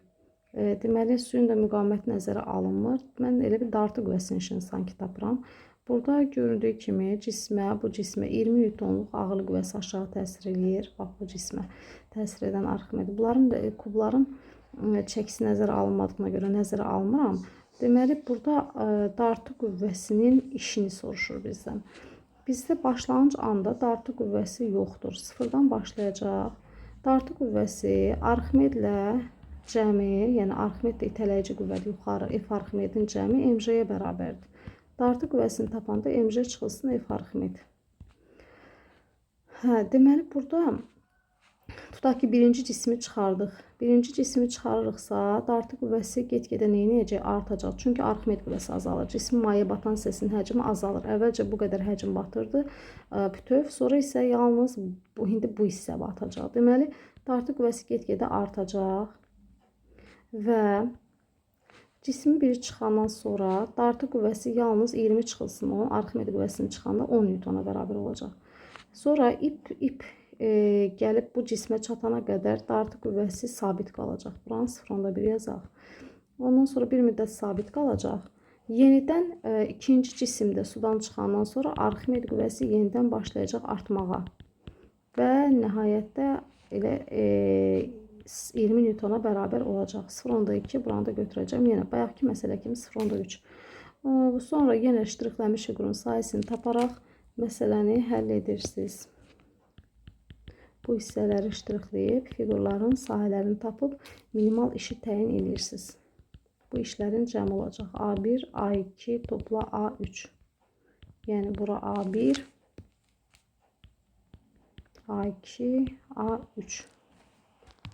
Burada niye 20 yazdım? Çünkü Arximed qüvvəsi sıfıra düşəndə F dartı ilə MJ-yə, yəni 20 Newtona bərabər olacaq. Sonra da bunları hesablayırıq. Bir dəfə A1'i. A1 olacaq. Bu ştrixlənmiş figurun sayısı 10 vur 0,1/2. Beləcək 0,5. İkinci hissəni hesablayaq. A2. Buradan yazacağım. A2 bərabərdir. 0'a 0,1 ilə 0,2 arası 0,1 vuraq 10. Bu eləcək 1. A2 1. A3'ü də tapanda yenə də bu ştrixlənmiş figurun sayısı oturacağın A3'ü tapanda oturacağın böyüyü olacaq 20. Üstə gələk kiçik oturacaq. Bunun qarşı tərəfi 10. Bura 0'dır, bura 10'dur. 10 bölü 2 vurulsun hündürlüyü də 0,1. Deməli A3 alınacaq. 1,5. Yenə də bunları toplayırıq. 0,5. Üstə gələk. A2 necə tapmışıq? 1. Üstə gələk. A3 də 1,5. Eləcək 3 joule. 97-ci sualda nə deyilir? Bir mayenin daxilindəki yayın bir ucu qabın dibinə, digər ucu isə kütləsi M bərabərdir 10 kiloqram olan cismə bağlanıb. Başlanğıc anda cismi maye toxunmur.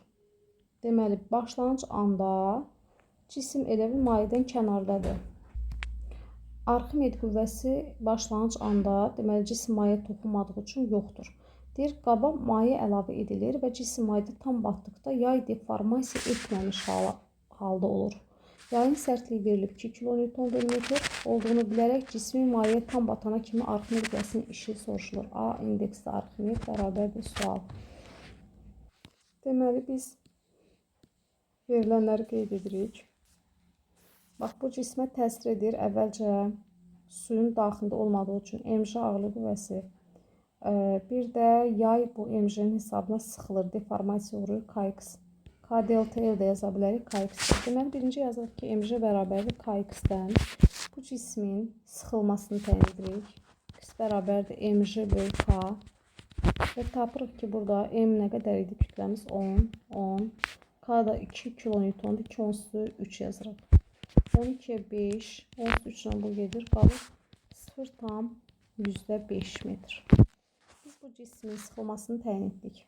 Sonra qaba maye əlavə etdik və maye əlavə edəndən sonra cisim maye tam batdıqda yay deformasiya etməmiş hala qayıdır. Demək, əvvəlcə bu sıxılmışdı, sonra yavaş-yavaş başlayır qalxmağa.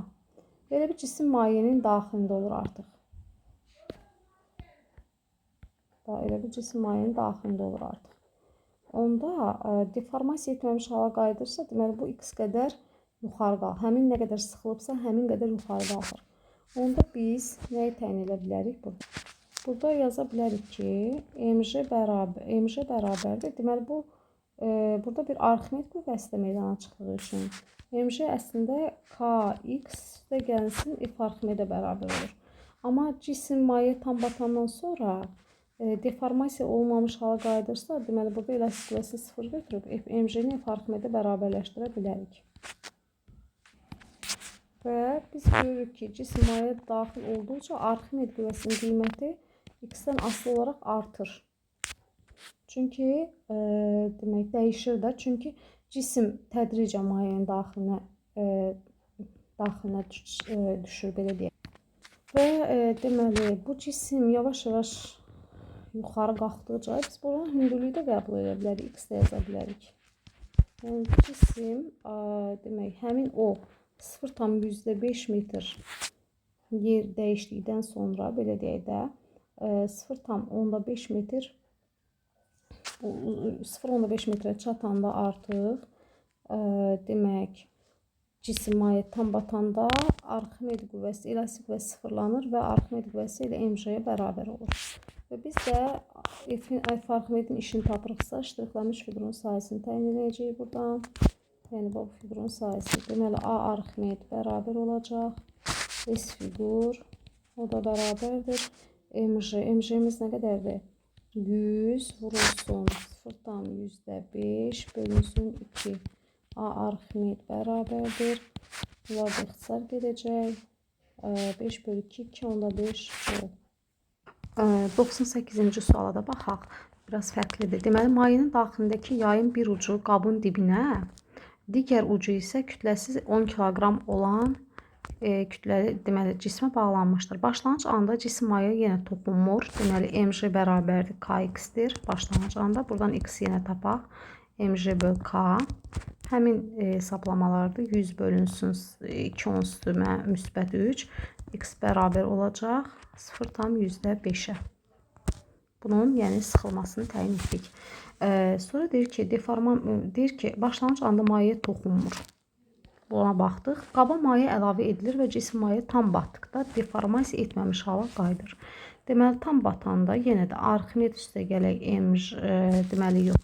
Arximed üstə gələk kx, yaxud da elastik yaza bilərik. Bərabərdir mj-yə. Həqiqətən də bu cisim mj ağırlıq qüvvəsi, tələyici Arximed qüvvəsi, bir də elastik qüvvəsi var idi burada. Bilirik də elastik qüvvəsi deformasiya etdirici qüvvənin əksinə yönələn qüvvədir. Demək, buradan deformasiya etməmiş halda olanda artıq bunun demək, F elastiki sıfıra gedir. Arximed elə mj-yə bərabər olur. Bizdən soruşur ki, yayın sərtliyinin 2 kN bölü metr olduğunu bilərək cismin mayaya tam batana kimi ağırlıq qüvvəsinin enilişi soruşur. A ağırlıq. Biz bilirik ki, ağırlıq qüvvəsi yəni hansı vəziyyətdə alınmasına asılı olmayaraq sudan çıxdı, ya suyun içərisində qaldı. Fərqi yoxdur, ağırlıq qüvvəsi dəyişməyəcək. Ona görə də ağırlıq qüvvəsinin işi də sabit qalacaq. Elə biz burada yəni qrafik olaraq işini çəkmirik, sabit çəkirik və çəksək də, əgər məsələn ağırlıq qüvvəsini çəksək, bax belə bir qrafik çəkirik və x-dən asılı qrafikə, x-in dəyişməsi ilə ağırlıq qüvvəsi dəyişmədiyi üçün deməli 100-ü vururuq 0,5-ə. Bu da eləyəcək 5 jol. Belə. 100-cü suala da baxırıq. 100-cü suala da baxırıq. Deyir, sıxlığı rho olan, mayedə tarazlıqda olan 3 cisim və onların sıxlıqları arasındakı uyğunluğu müəyyən edin. Deməli, bölgülər arası məsafədə bərabərdir. Demək, bunların cisimlərin üçü də 3-dür deyə həcmləri bərabər götürürük. Demək, cisimlərin sıxlığını soruşursa, batan hissənin həcmi düsturundan cismin sıxlığını təyin edib və uyğunlaşdırma edirik. Buradan cismin sıxlığını tapanda rho cisim bərabərdir. Rho maye vur V batan bölünsün rho cisim. Demək, birinci onda belə çıxır ki, eyni maye daxilindədirlər. Rho mayeni sabit götürürəm. Bir dəqiqə. Biz bura V cisim yazmalıydıq. V cisim. Demək, cisimlərin üçündə həcmi eyni maye. Deməli, belə çıxır ki, cismin sıxlığı batan hissə həcmi ilə düz asılıdır. Birinci hissədə batan hissənin həcmi demək 3-dən 2-sidir. Batan hissənin həcmi 3-də 2-dir. Ona görə də 1-ə seçirik B. Həqiqətən də V batanı buradan da təyin etmək olardı. V batan olacaq 3-də 2 rho cisim. İkinci cisim bütöv batıb. Ona görə də elə ikinciyə A seçirik, ya A. Üçüncü cisimdə 3-də 1-i batdığı üçün elə 3-də 1, 3-ə də Y. Bu şəkildə uyğunlaşma aparırıq.